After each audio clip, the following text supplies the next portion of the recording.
Baik, selamat malam. Perkenalkan, nama lengkap saya Elizabeth Barakopong dengan NIM 2022 10271. Pada kesempatan kali ini saya akan menjelaskan tentang teori di dalam dunia investasi secara lebih detail untuk memenuhi tugas mata kuliah investasi dan portofolio. Langsung saja saya akan menjelaskan. Yang pertama adalah teori efisiensi pasar. Teori ini diciptakan oleh Eugene Mefame. Teori ini digunakan dalam investasi untuk menyatakan bahwa harga saham mencerminkan semua informasi yang tersedia dan bahwa tidak mungkin untuk mengalahkan pasar secara konsisten dengan menganalisis informasi yang sudah tersedia. Di dalam investasi berarti bahwa investasi pasif atau seperti indeks cenderung menghasilkan hasil yang sebanding dengan pasar. Kelebihan daripada teori efisiensi pasar ini yaitu mendorong pendekatan investasi pasif yang berbiaya rendah. Sedangkan kekurangannya yaitu teori ini mungkin gagal mengidentifikasikan aset yang dihargai tidak wajar atau undervalued dalam jangka pendek. Yang kedua adalah teori portofolio Markowitz. Teori ini diciptakan oleh Harry Markowitz. Teori ini digunakan dalam dunia investasi untuk menekankan diversifikasi dan mengurangi risiko. Investasi itu harus berbentuk portofolio yang beragam dengan aset yang memiliki korelasi yang rendah untuk mencapai tingkat pengembalian tertentu pada tingkat risiko tertentu. Kelebihan daripada teori portofolio Markowitz ini yaitu memberikan pendekatan matematis untuk manajemen risiko portofolio. Sedangkan kekurangan daripada teori ini yaitu tidak mempertimbangkan semua faktor seperti faktor psikologis investor. Yang ketiga ada teori arbitrage pricing. Teori ini diciptakan oleh Stephen Ross. Teori ini digunakan di dalam dunia investasi untuk menyatakan bahwa penghargaan untuk risiko di dalam investasi dapat dijelaskan oleh beberapa faktor. Hal ini membantu di dalam pengukuran penghargaan risiko dan membantu investor di dalam membuat keputusan investasi yang lebih cermat. Kelebihan daripada teori arbitrage pricing ini yaitu lebih fleksibel dalam mengidentifikasi faktor-faktor penghargaan risiko. Kekurangan daripada teori ini yaitu memerlukan data yang lengkap dan akurat untuk mengidentifikasi faktor-faktor penghargaan risiko. Yang keempat adalah teori behavioral finance.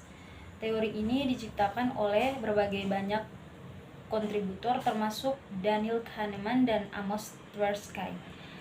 Teori ini digunakan di dalam dunia investasi untuk memahami bagaimana faktor psikologis dan emosional mempengaruhi keputusan investasi. Hal ini membantu menjelaskan perilaku investor yang tidak selalu rasional.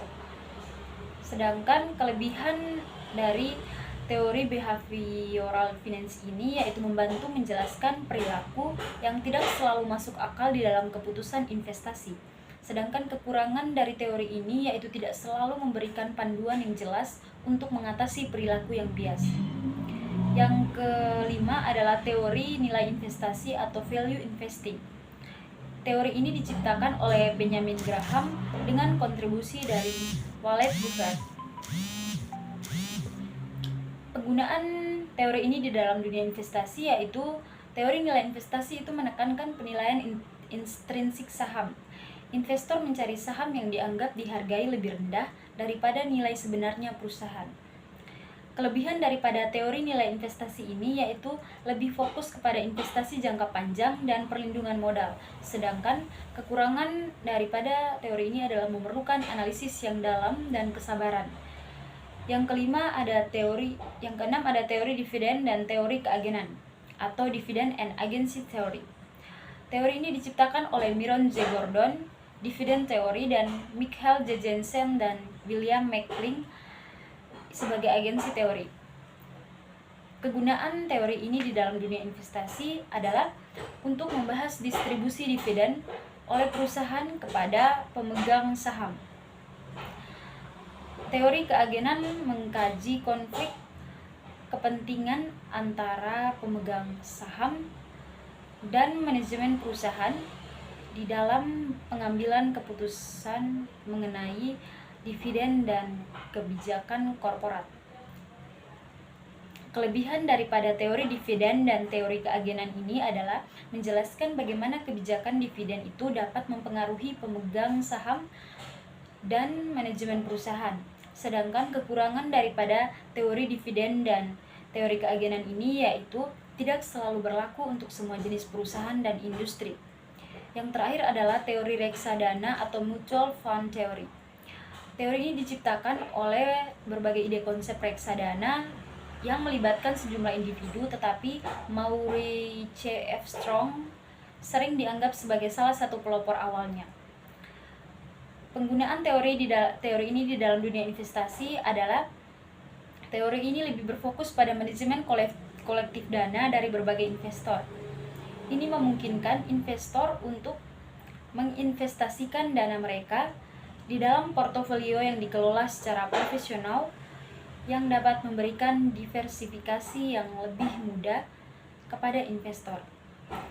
Kelebihan daripada teori reksadana ini yaitu memberikan akses portofolio yang dikelola secara profesional dengan diversifikasi, dan kekurangan dari teori ini yaitu biaya manajemen dana dapat mengurangi imbal hasil dan hasilnya itu tidak selalu dijamin. Demikian presentasi dari saya tentang teori di dalam dividen investasi. Kurang dan lebihnya mohon dimaafkan dan selamat malam.